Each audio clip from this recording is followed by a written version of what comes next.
Awesome. Well, thank you so much for coming out to 1 Million Cups Chico today. We are just going to get started. So first, we're just going to give a quick overview of the history of 1 Million Cups. We'll have our featured presentation and a 15-minute Q&A, and then some closing statements, and we will be done. So 1 Million Cups is brought to us by the Kauffman Foundation. The Kauffman Foundation works with communities in entrepreneurship and education to increase opportunities that allow all people to learn, take risks, and own their successes. 1 Million Cups mission is... Great. The mission of 1 Million Cups is to lower the barrier of access to education, resources, and connection for all types of new and aspiring entrepreneurs throughout the United States. So they started really small in 2012, and now we have over 160 communities, all with about 1 to 2 presentations a week, a 6-minute presenter with a 15-minute Q&A, and we are here every Wednesday at 9 a.m. on Zoom and here at Stumble Coffee. If you would like to join our community, follow our chapter on the 1 Million Cups platform, 1millioncups.com/Chico. And today we have DeMargo White from Huey D Goodies. Are you all ready to go, DeMargo? We'll get the slides pulled up. I'm ready. Okay, great. Pull up your slides and we will get started. Oh, there you go. Is that us? Yeah. Okay. Give us 1 moment.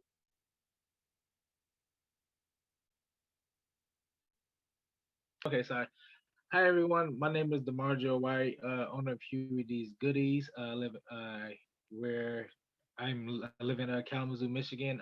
Little background about myself.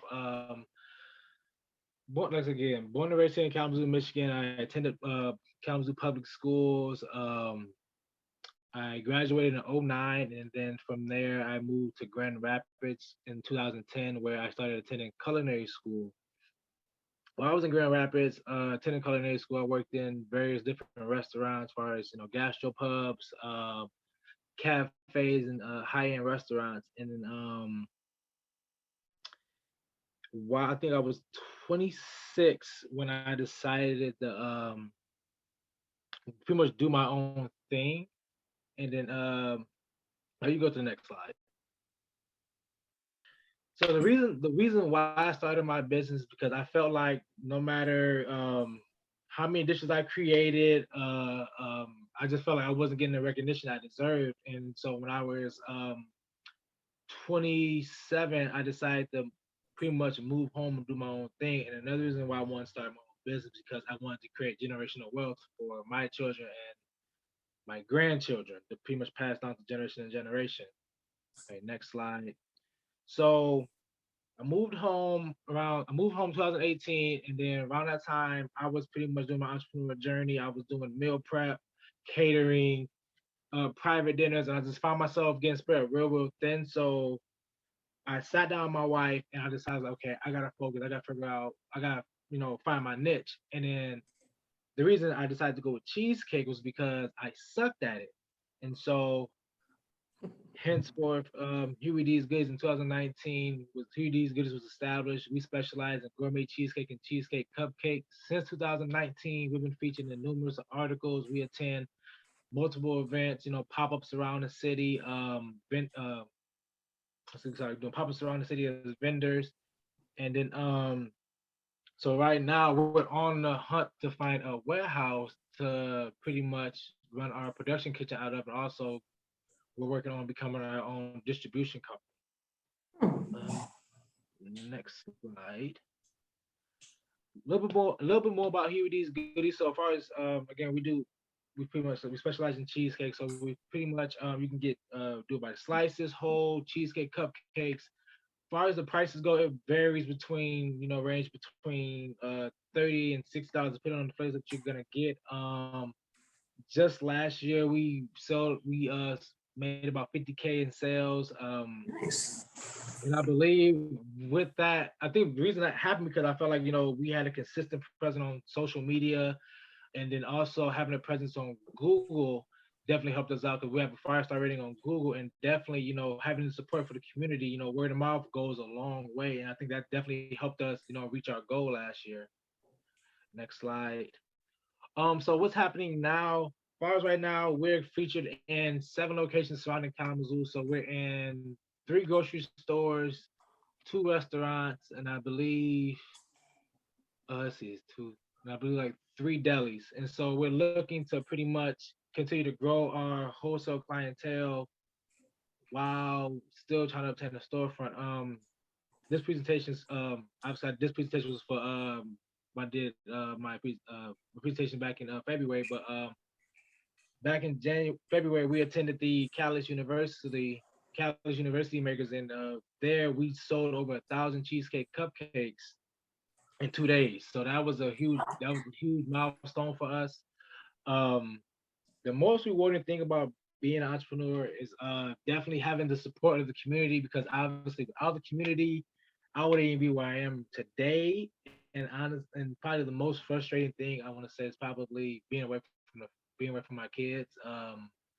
As much as I love, doing what I'm doing, I love my family even more. But at the end of the day, I'm pretty sure you all know, in order for the dream to work, I have to work in order to provide for my family. So that's kind of like the most frustrating thing. Next slide. So pretty much for the future moving forward, again, we're trying to continue to expand our wholesale clientele throughout the Midwest. I believe, I have a better reach with wholesale versus retail, especially now, because I know a lot of restaurants don't have the manpower or the capacity to provide their own desserts. So I think that's the edge for us. That's where we come in, providing a good quality product versus, Cisco and GFS. A lot of people get their cheesecake products from Cisco and GFS, and it comes in frozen, where ours is, made from scratch, down to the crust, the sauce, the mix. So I think that's our edge against our competitors. Yeah, as the company grows, we're definitely looking to hire staff moving forward. Right now, it's just me. I'm honestly surprised I'm able to do what I do at pretty much holding down 7 locations, and on top of we still allow online orders for as far as retail. So customer orders online on top of wholesale orders with our clients. That's one thing I proud of, is able to keep up with that. But we're definitely looking to hire staff moving forward as the company grows. How can 1 Million Cups help? Right now, we're looking to get into shipping. That's one of my biggest obstacles right now, is trying to figure out shipping, as far as trying to find a shipping company. Because right now, I've done my research for us, like the packaging, the dry ice. It's the numbers that's I'm still trying to figure out, because I know, for instance, trying to ship a cheesecake overnight to California is like roughly almost $200, and that's just the cheesecake. That's not even the product in the box. So my biggest thing is finding a distribution company that can help me with that, so that way I can get started with shipping. Because I know I have a lot of people who follow me on social media who wants me to ship to Texas, ship to Iowa, just pretty much ship outside of Michigan in general. And just that it comes down to the numbers, and it's kind of discouraging. But I know it's something moving forward, that's something we definitely want to get into, is shipping. And I believe that's it. So thank you for your time. All right, let's give them a hand. Okay, let me get back to the call. Okay. Oh, thank you so much for your presentation. Do we have any questions about his Oh, yeah. business? Oh, yeah. So you touched on one of my favorite subjects, which is because it's my husband's favorite subject, and that's cheesecake. First of all, congratulations on being brave and being courageous, because it takes a lot of that to be an entrepreneur, and especially in the restaurant business. I know it very well, because my oldest, 4 kids, and my oldest is an executive chef. So yeah, he's helped start restaurants. He's done specialty stuff. It is brutal. The poor kid, he's 34 now, and he looks like he's 54. So, it's a hard business. So I feel it. So I'd like to know, how many employees do you have now? It's just me. I do everything. Okay, no wonder. Yeah, okay. So when I did the callus back in February, I actually had my mom, my nephew, and my nephew girlfriend. They come help me. They pretty much volunteer. I pretty much pay them. Well, I pay them under the table when I do huge events. But Yeah. far as throughout the week, I do Yeah. everything. Like just this morning, I got up at like 7 o'clock to go out to the kitchen to prepare an order for the grocery store so I can make it back home in time for this presentation. So Right. I do everything. Okay. So one of my questions that I written down while you were presenting was, do you ship? And then at the end of the presentation, you talked about how you've looked into that and looked into the numbers.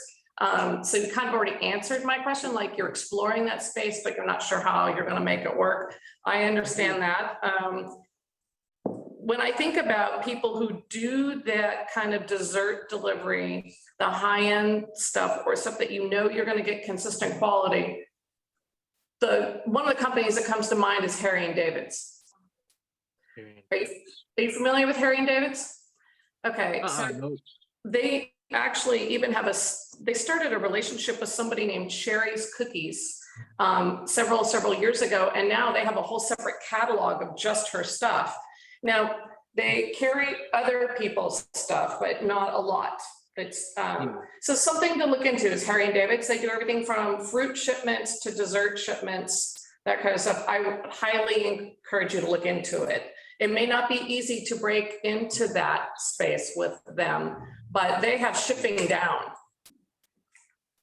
So can you guys is there a way you can send me that information? Yeah, I'll email it to you.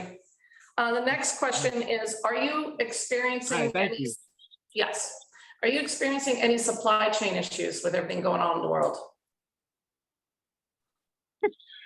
Oh man, yeah, definitely. Cream cheese. I guess it was it was on the news back in December. Now I don't care to watch TV like that, but someone made a post, someone inboxed talking about, buy every cream cheese because it's gonna be a shortage. I thought it was a joke until it actually happened. And so that's one thing that's probably the only item I've been struggling to find. Well, that's been a shortage of. Everything else, obviously, prices going up and everything, but cream cheese is a huge struggle. So right now we're trying to find a vendor here that has a consistent quality product. Cause like right now, I get my product from Aldi. I don't know if you guys have Aldi out there, but it's a bunch of grocery stores. Yeah, and so their cream cheese is like, an 8-ounce block is like 79 cents. So that was my go-to spot until the shortage happened. So I had to start searching around, and then I started getting it from Harding's, the Walmart. Well, sorry, not Harding's, but the Walmart brand. Sorry, and it's good quality. But my issue with that was they went from 82 cents. They went from 82 cents to $1.48 for 8-ounce block of cream cheese in like 2 weeks. Yeah. Walmart is arbitrary and capricious, which is fancy words for random. And they're very random with their pricing. And they can fluctuate, and they'll pass that on. They'll go up in certain things, especially during holidays, like cream cheese during holidays and things like that. So it can be seasonal pricing. My last question, because I don't want to hog all this, is how'd you talk your wife into letting you do this? I kind of honestly, what it was, when I moved back home in 2018, I don't know, I just seen a lot of my friends still doing the same thing. I know I want to do something different. So I started selling dinners at home, the entrepreneur thing. But we actually sat down and talked when Huey D's Goodies, was established. I actually sat down and we talked because, so pretty much Huey D's Goodies is named after our son Houston. So Houston nickname is Huey, and the D comes from his middle name DeAndre. And so yeah, I mean it gets hard at times because before I got to a kitchen, I was at home baking like 2-3 hours straight. I was hogging the kitchen for like 2-3 hours straight, and she used to get so frustrated. But even now she gets kind of frustrated because my schedule is inconsistent. I can be in the kitchen for like 2 hours, 3 hours, or I get a random text from a restaurant like, hey, I need this order. So I'll leave.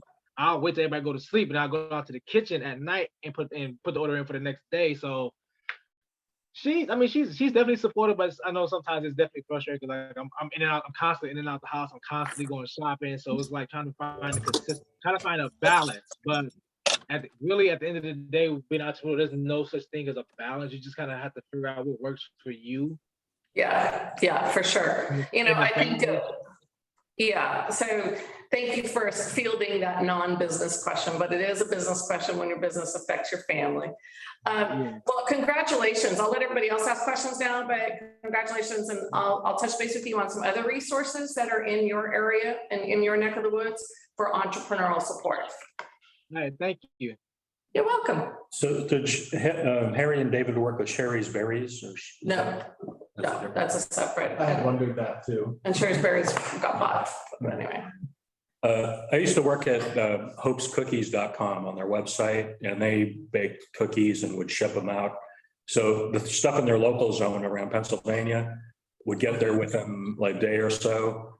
I think they're using UPS.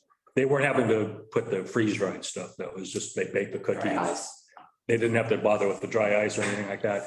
But then to get to California, it would take like 5-6 days. It's kind of getting kind of weird at that point. So unless you pay for free shipping. So I can see where it could get expensive. And I guess you're doing the dry ice like the ribs if you buy the Kansas City barbecue or whatever like that kind of thing. So yeah, I feel your pain. Have you considered having like a remote kitchen? Like if there's a big demand in Texas, training some people up, you could probably maybe on Zoom how to do it all.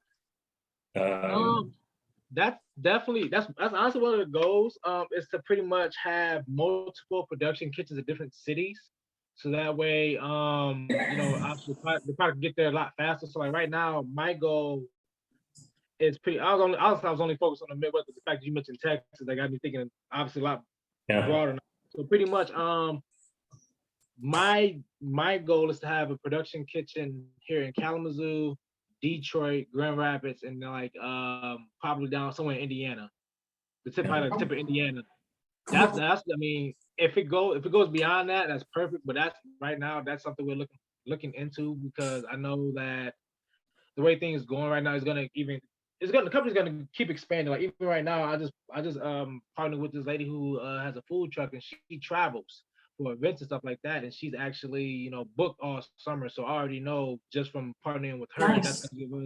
that's gonna give us more exposure and more clientele. So yeah, definitely trying to figure out where to set up shop, and obviously putting a system together so that way even if I'm not there, it runs. It's a flawless system. So it's a matter of time. Like for $200 shipping, it sounds like you could get on a Southwest Airlines. Yeah, that's the thing. Yeah, that's the thing. Like, get a courier and do it yourself.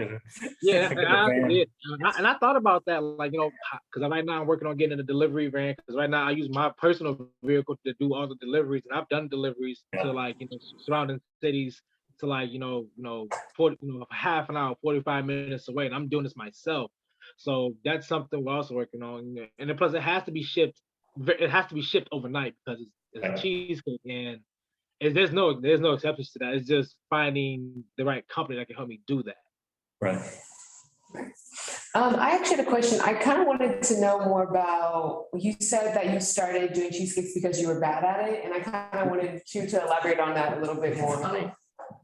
So pretty much I didn't really get into desserts until about 2017. I was considered what they call in the culinary field as a burner. So I was like saute cook or whatever. Mm-hmm. And then I went to I was in Grand Rapids. I met this one of my coworkers named Anna. We both was actually in the culinary program in Grand Rapids at the time. And so pretty much I went got a job where she was working at. She pretty much took me under her wing and like showed me how to do desserts, and that's when I really got into it. And so while I was there, I attempted to make a few cheesecakes. Didn't work out. I was just terrible. It was like cracking. They were falling. And then so my godmom, who pretty much looked after me while I was in Grand Rapids, she also was a baker. at another restaurant I worked in when I first moved to Grand Rapids. She gave me her recipe that she had been using way long before I was even born. So every cheesecake that I have that I offer is based off of her one recipe. Nice. I just go in and like substitute out the flavors, switch things up. But that everything I offer is based off of her one recipe she gave me. And honestly, if she wouldn't have did that for me, honestly, I don't know what I'd be. Honestly, I'd probably still be doing food. But yeah. That's awesome. Do you tell that story on social media too? Huh? Do you tell that story about your godmom on social media too? I mentioned that actually in mostly all the interviews I've done. I've mentioned that every time because, like I said, if it wasn't for her giving me her recipe, I wouldn't be where I'm at, honestly. It's amazing what accidents in life lead to. Yeah, it's pretty cool. Yeah, that was my next question really was, do you have a secret recipe? Because really it's how are you going to differentiate your cheesecakes from other people? And you focus on making it from scratch and not sacrificing that quality. So I really like that. Yeah, thank you. I have a question about the crust, which is my favorite part. Is yours all graham cracker? Do you do sometimes you switch that up? Do you do some Oreo? Do you do some like crushed nuts? What do you do? Like, so pretty much it's graham cracker and Oreo. So pretty much the cookies and cream and the triple chocolate and the chocolate cherry is the Oreo crust and everything else is graham cracker. Now I do offer, I did do a gluten-free crust, which was I used almond flour, and I had the customer like I was straight up and honest, like, hey, look, this is my first time doing it, or let me know what you think about it, and that was for a Reese's cheesecake. So, I made it for her, sent it off. She gave me her feedback. She said she loved it. I've also done oatmeal before. It's pretty good. Nice. I did oatmeal crust with a lemon blueberry cheesecake. That was pretty awesome. That'd be nice. Yeah. All right. And for those that are not allergic to nuts, but might be allergic to wheat, I've had a few cheesecakes that have had a nut base crust where they really turn it into they almost make it look like almond meal, but it could be hazelnut. It could be, now those would be more expensive, but they turn out bomb too. So just a thought for those who might not want wheat or gluten-free. Yeah, it's also another gluten-free option. Okay, I'll look into it. But I've also had people just not do a crust, which I found it very weird. But if that's what they ask for, that's what I'm gonna give them. So that works. Any more questions? So like you said, I mean, you have kind of your set flavors. Are you actively coming up with new flavors of cheesecakes or new ideas that you have, or are you just kind of sticking to what you have right now? I offer 21 flavors right now, so it's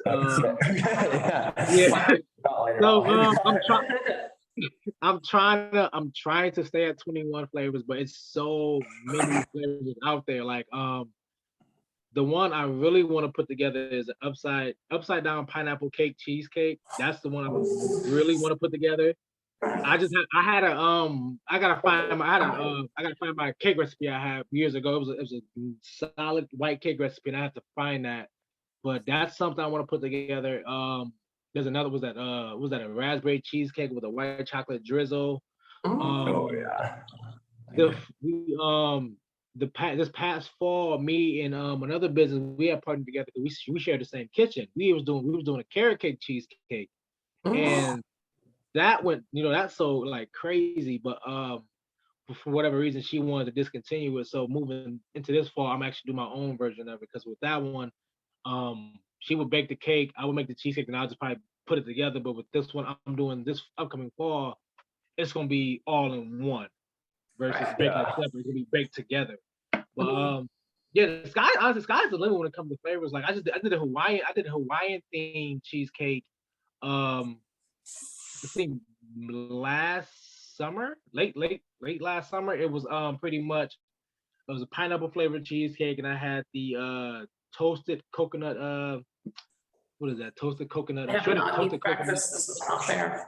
So many different types of had cherries, and then they had pieces of pineapple, and then I also had the little umbrella to put in the drink.